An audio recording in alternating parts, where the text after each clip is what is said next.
Shaping Your Own Destiny. Natasha Joubert was crowned Miss South Africa 2023 on the 13th of August. Entrepreneurship and education are close to the 26-year-old's heart, and she's devoting herself to this during her reign.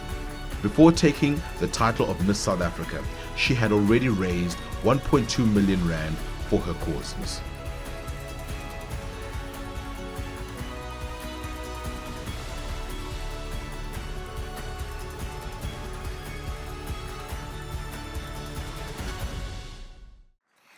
Good afternoon, everyone.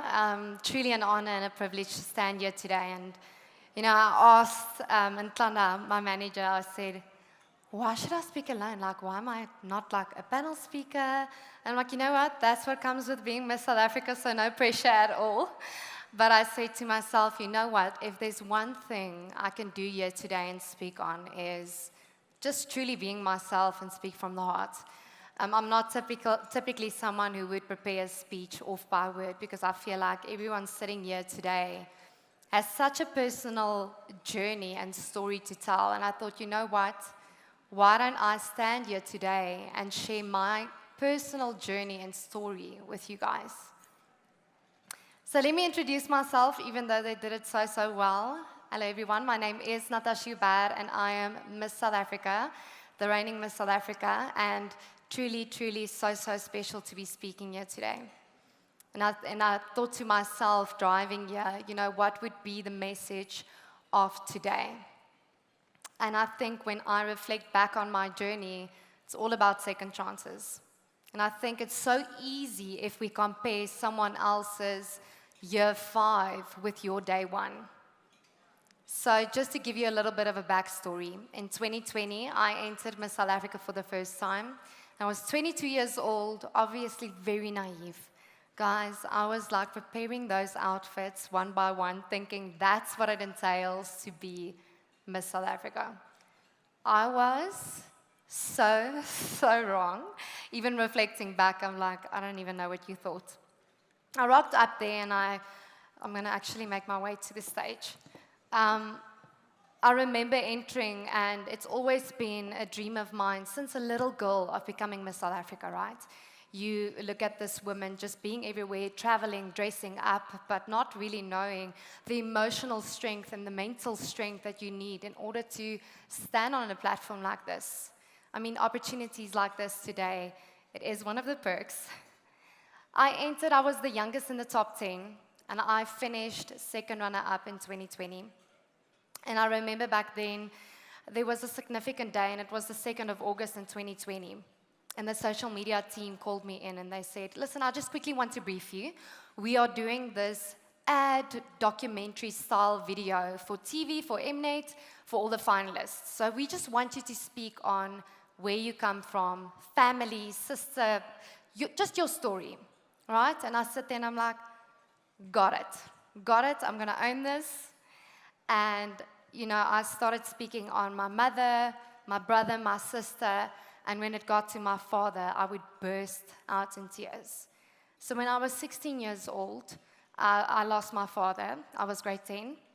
And the reason why I'm touching on this is doing Miss South Africa really opened up the space for me to work through that grief. And he said, you know what, super fine, do it again. Just start from the beginning. And I remember wanting to start, and as soon as I called his name out, I would start crying. Emotionally back then, not knowing that I was not ready to be Miss South Africa. So as second runner-up, anyone out here who watches Miss Universe? By a raise of hands. The OGs. You guys are my OGs. So I went to Miss Universe in 2021. Not an easy task, because I had to go after Zozibini Tunzi. I was the first ever second runner-up to go. So I've almost felt like I was not being set up for failure, but going there, not being the winner of your country, but now you need to act as if you're going to be Miss Universe. I was like, girl, you have this task, you're going to take it. Once in a lifetime opportunity. You only get to go to Miss Universe once. I go, guys, I nearly broke my hips on that stage, but I gave it my all for South Africa. We are a very competitive country. I mean, even if you look at the World Cup, Tyler, is she even here now? I hope to meet her. Tyler, like we just really thrive off of doing well. And so I felt the pressure of obviously doing well because for 3 years in a row we were top 2, winning 2 crowns, Demi Lee and Zosie. And I don't know if anyone remembered, but that specific year I did not make top 21. And I think going even there, having the expectation of at least being like top 10. And I know so many people standing here saying, it's just a pageant. Like, why would you base your worth off of a placement? Right? I got back in South Africa. It was during COVID that I went to the US. And I fell into depression that August. And it's something that I speak so proudly on now, being Miss South Africa, but back then being ashamed of so many things. Being 1 year out of school, my mother couldn't afford my studies because my father passed away in grade 10. So obviously for 3 children, it was quite a lot for her. And the first journey of Miss South Africa, I didn't open it up. I was like, you keep that information to yourself. It's a little bit embarrassing because all your friends were in the position to get the matric car and the varsity life, and I immediately had to start working out of school. By the raise of hands, who's been financially excluded from studying? Anyone that couldn't afford their education bills. And so I would not speak on that. I would not speak on the passing of my father, that grief. I was ashamed of going through depression after Miss Universe because you are on a high, you are getting this platform, you are getting this stage. Many girls would love to go. How can you come back and kind of be in that state of mind? I started working on myself and not to come back to Miss South Africa, not to necessarily win the crown, but to work on self-growth. For the longest time, it was more important to get validation from other people rather than have that approval from myself. How many times do we go into a workspace doing a competition or playing a game, and if you don't lose or if you are second, you aren't good enough? You don't feel like you are as valuable as someone else? If you can't place in that top 2 of Miss Universe, yes, okay, you're average. I started with psychology sessions in August 2021. Shortly after joining life coaching sessions, guys, I would cry and cry and cry continuously, session after session. The reason why I'm telling this today, it's definitely not easy. I think we all feel extremely vulnerable when you share something that had caused quite the rock bottom in your life. Losing a parent at 16, after school, just kind of finding a way to study. I did pageants in school, winning the bursaries weekend after weekend to be able to study my marketing degree. And it's so true that they say the Lord's timing is always the right timing. So I got back in 2022 and I was like, you know what, I'm going to try Miss South Africa again. Shame, people were probably like, girl, rest. It's been enough. Rest. I'm like, resilience wins. And I wanted to enter in 2022, and I remember the organization coming back saying, listen, this is not ideal, but you aren't allowed to enter. You need to give it a little bit of a break. You've just been to Miss Universe. And I went back to my psychologist, bless her. She's heard it all. And I go and I say, I just simply cannot understand why this isn't the journey for me. I've dreamt of being Miss South Africa ever since I was like 12 years old. How come it's not working out for me? Have you ever compared yourself to someone who makes something look so easy? Like they enter the first time, they're like, oh, I've never really wanted to be it, but then they win, once off. And you go through the most, guys. You like fight, you cry, you sweat, and it's just simply not your time. And she said, you know what, Natasha, I think take time. If you do not want to go back to Miss South Africa ever, you need to be able to ask yourself in a few years' time, will I be okay with never pursuing that dream? Or will I forever ask myself, what if? I went back Ek was YOLO. I'm like, I'm entering, I have nothing to lose. I've unplaced in front of the entire world. I was third. Listen, the worst thing that could have happened is be second and still not win. I mean, that would have been the limit. I went back to Miss South Africa, and this time, really, really knowing what purpose felt like. I think when you relate to something so deeply, like being financially excluded like I was, you want to do it for someone else.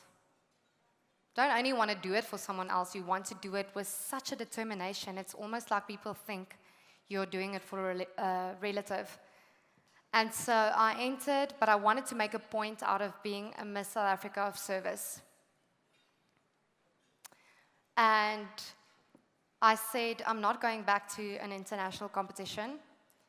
I want to be Miss South Africa. I want to be here. I want to be working, giving opportunity, being the link, going to the schools, be tangible to younger girls. And for so many people out there, the public fought against it almost when I won. Like, what's her value if she's not going overseas? Like, she's not representing us, so like, why is she Miss South Africa? Showing to people that it's service above self. I could have easily gone and say, you know, let me flaunt on stage, let me walk in that bikini, possibly win a crown. That's not doing what we are doing here in South Africa. So when I entered, I said, okay, cool, Natasha, now it's a game. You're going to show people why you want to be. So I entered and I secured 1.2 million rand in bursaries for people who could not study, who could not afford to study. Okay, thank you. And I stood on the Miss South Africa stage, and I remember during my journey not really openly speaking about it because that wasn't why I wanted to do it. And they gave us this task of giving a 1-minute motivational, not motivational statement, like a mission statement. What would you do as Miss South Africa? And I stood on that stage, and when I tell you guys, it felt like my time. I can't explain that feeling to anyone. So afterwards, I made it my mission to raise more money for education program, Natasha Joubert Collective. And today we actually gave 31 bursaries. We are busy with another 10 in the IT space. And for the first time, I could use my personal experiences in my life, and I could use my trauma and that rock bottom for something way bigger than I am. Thank you. And so when I heard I'm going to be a speaker here today, I said, listen, I don't feel that interesting to really speak on something and people be like, oh, wow, you vet. But one thing I can do is really share a story and almost normalize failure, normalize depression, normalize grief, normalize exclusion. I mean, I know sitting here today, it's CEOs, marketing heads, like, okay, I was intimidated, right? I'm like, act cool. You could do this. But that person is a mother. She might be a partner, a wife. She has family. She's a normal human being. She's maybe gone through grief. She's gone through depression. Maybe felt a little bit out of place. I want to speak to that woman. I don't want to be envied. I want to be relatable. And standing here today gave me the opportunity to really open up and show people that being Miss South Africa is, yes, it's really nice to also put the nice suits on. But it's really giving that girl child a story to go back to and say, this is normal. This is okay. I can still be Miss South Africa and go through all of these challenges. So I chose for myself a second chance. Okay, let's include Miss Universe third chance, you bet. Third time lucky. I designed my own destiny together with the Lord. And I get to stand here, I get to speak in front of so many incredible women and really share my testimony. And if there's one thing today that I would love for you to take away, is normalizing failure as much as success. And it's not comparing someone else's year 5 or 10 to your day 1. I'm 26, but I know I have so much more to learn, so much life to live, so many more things to fail at, and say, that was humbling, but cool, next one. And that's exactly what I'm going to do as Miss South Africa, after Miss South Africa, and I feel like when you go with that approach, you can only set yourself up for success. So might this be a message to anyone out there, and might there be something that you take away to really go into a dream or journey boldly and fiercely, and even being ready to fail? Because life will surprise you. I stand here after giving Miss South Africa a second chance, and it happened so perfectly, and everything felt so aligned. And I think the message for today is design your own destiny. No one will give you the self-belief but yourself. That's it. Thank you very much.